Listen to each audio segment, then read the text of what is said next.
I came across an interesting video of a guy named W.E. Pollock, and he explained that in lockstep with the UK banks, the Federal Reserve is now moving from trying to sell their treasuries abroad to dumping them in the less favored banks in the US. That's basically the same as trying to loot the savings of anybody in the US.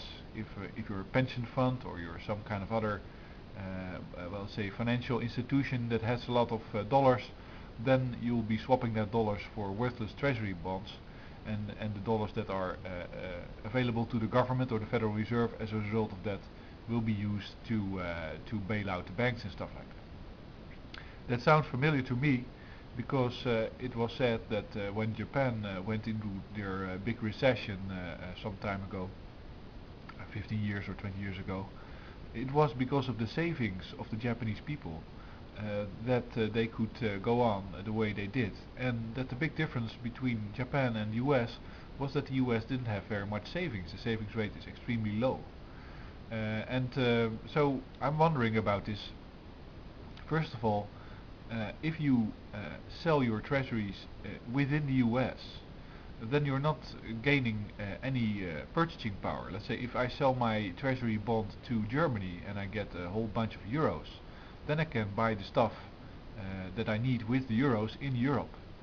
But if I get a lot of dollars back for my treasury bonds or whatever I'm selling, then I can only spend that in the US, of course, or in some foreign country that still accepts US dollars, but there are quite few. And that's a problem. I think, and I might be wrong, that this is let's say, entering into an enormous inflation of the dollar, because now there's only dollars created and there's no goods and services being imported based on those dollars being created, while before there were. And it's also a question how long this can go on, because of course after a while the reserves that are already small, the savings, will be depleted and the Federal Reserve will not be able to sell any more of those treasury bonds. So this might be a devastating move, it might be a desperate move. Mr. Pollock says that it's because they cannot hike the rates, the interest rates, because that would make their debts unserviceable to the foreign currencies, and of course that's the whole default of the US scenario that many people have talked about. But I thought it's an interesting video. I suggest you check it out, and I hope I get the gist of it right. Thanks for listening.